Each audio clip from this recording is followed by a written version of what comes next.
Assalamualaikum warahmatullahi wabarakatuh. Hari ini kita akan membahas materi hidrosfer. Materi ini disebutkan oleh tim pengembang bidang studi geografi, bimbingan, konsultasi, dan belajar Nurul Fikri.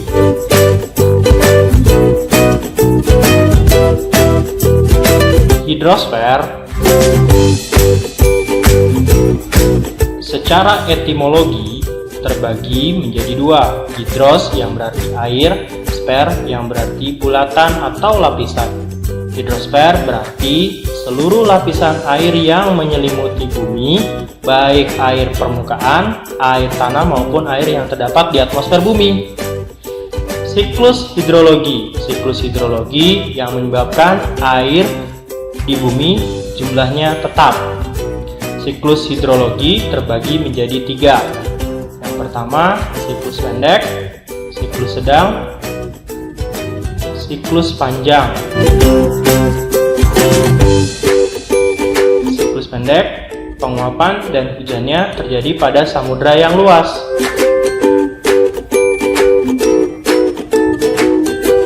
Siklus sedang, hujannya terjadi di darat dalam bentuk butiran air. Sedang siklus panjang, hujannya turun dalam bentuk butiran es.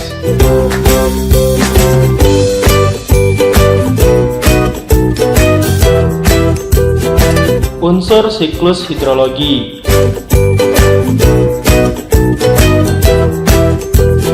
Yang pertama, evaporasi, proses menguapnya air di perairan maupun air daratan ke atmosfer bumi. Transpirasi, proses menguapnya air yang berasal dari tumbuhan. Presipitasi, turunnya butiran air, es atau salju ke permukaan bumi. Infiltrasi, proses meresapnya air ke dalam lapisan tanah. Surface runoff, berarti aliran air permukaan. Perkolasi, proses pergerakan massa air tanah ke dalam lintakan jenuh air di bawah muka air tanah. Klasifikasi sungai.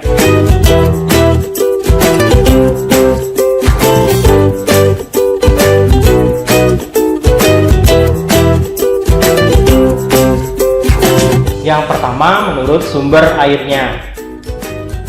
Menurut sumber airnya terbagi menjadi tiga: es, hujan, dan campuran. Yang kedua, menurut pola aliran.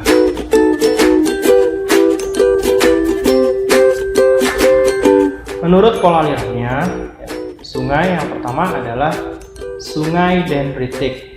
Sungai ini terbentuk pada daerah dataran rendah. Yang kedua, pola aliran sungai rektangular. Pola ini terbentuk pada daerah yang memiliki struktur patahan. Yang ketiga, pola aliran trelis. Pola aliran ini terbentuk pada daerah berupa struktur lipatan. Yang keempat, pola aliran anular. Pola aliran ini terbentuk pada daerah dom atau kubah yang terkikis. Kelima, pola aliran radial sentripetal. Pola aliran ini memusat ke basin atau cekungan. Yang keenam, pola aliran radial sentrifugal. Pola aliran ini menyebar dari dom.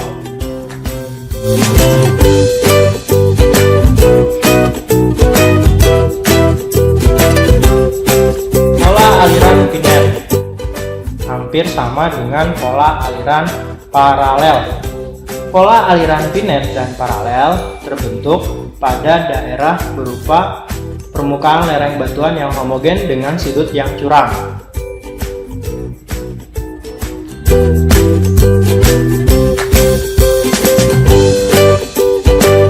Berdasarkan kontinuitas aliran, sungai terbagi menjadi 3. Yang pertama, sungai perennial. Sungai perennial adalah sungai yang mengalir sepanjang tahun. Sungai perennial terbagi menjadi 2, sungai permanen dan periodik. Yang kedua adalah intermittent, sungai yang mengalir hanya saat musim hujan. Yang ketiga, sungai eupameral. Sungai ini hanya mengalir saat hujan saja. Ketika hujan berhenti, aliran sungainya kering.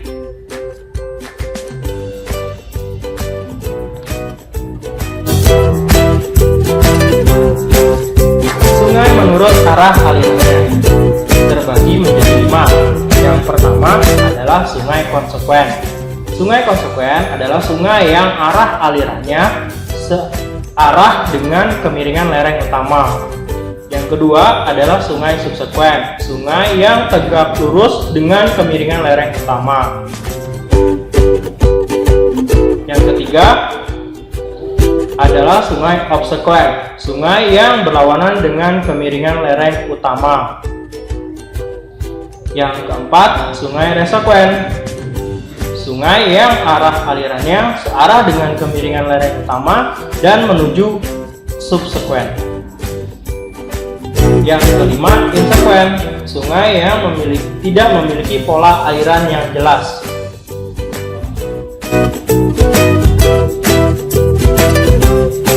Bagian daerah aliran sungai terdiri atas hulu. Hulu memiliki karakteristik lereng relatif curam, kerapatan alirannya tinggi, aliran airnya deras, memiliki lembah sungai berbentuk huruf V. Penggunaan lahannya didominasi oleh hutan. Yang kedua adalah bagian tengah.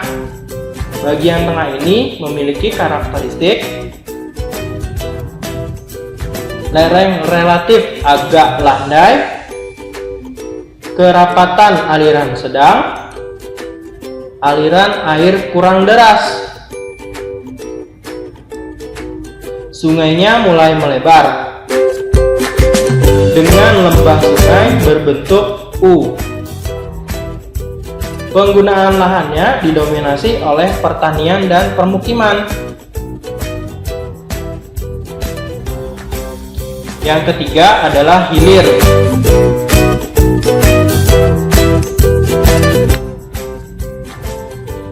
Bagian hilir memiliki ciri lereng landai hingga datar, kerapatan aliran rendah, aliran air lambat, sungai melebar, sungai sering membentuk meander, lembah sungainya berbentuk U.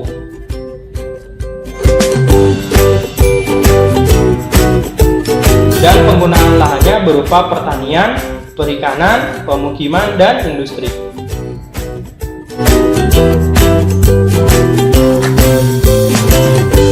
Danau, sungai yang terisi oleh air.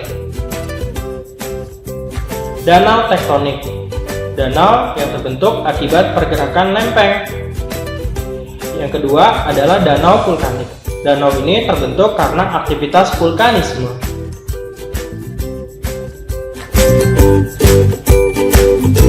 Danau tektovulkanik merupakan gabungan dari aktivitas vulkanisme dan pergerakan lempeng. Danau Kars, danau yang terbentuk pada perbukitan kapur.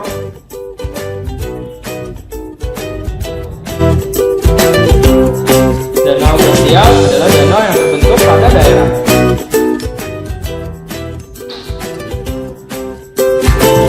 Dan terakhir adalah danau buatan, contohnya adalah waduk.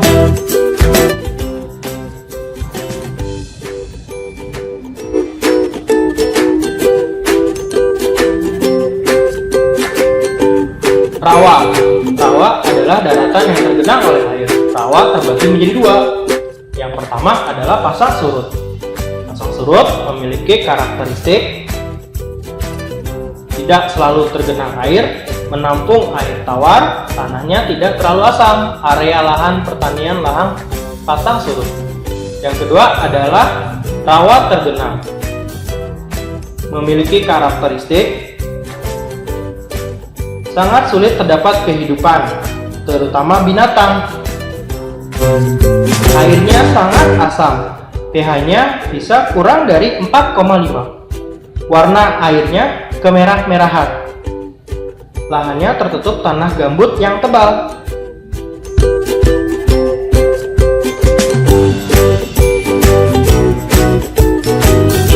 Air tanah. Air tanah terbagi menjadi dua. Ada menurut letak dan menurut asal. Yang pertama menurut letaknya, ada air tanah dangkal atau air freatik. Air ini air yang digunakan oleh penduduk. Air ini mudah tercemar. Air tanah dalam atau artesis. Air tanah ini terdapat di antara dua lapisan impermeabel. Menurut asalnya, terbagi menjadi 4, yaitu air tanah meteorik, air tanah konat, air tanah juvenil, dan air tanah diremajakan.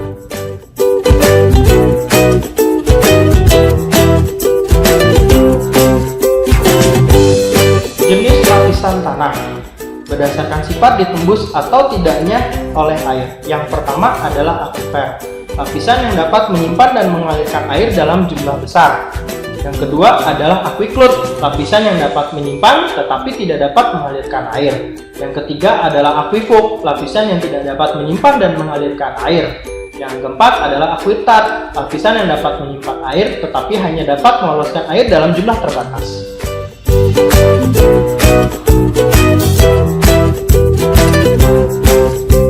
Macam-macam aquifer terbagi menjadi 4. Aquifer bebas, aquifer tertekan, aquifer semi tertekan, dan aquifer menggantung. Aquifer bebas adalah aquifer yang hanya sebagian terisi oleh air dan berada di atas lapisan kedap air. Aquifer tertekan adalah aquifer yang seluruh jumlah airnya berada di bawah lapisan kedap air.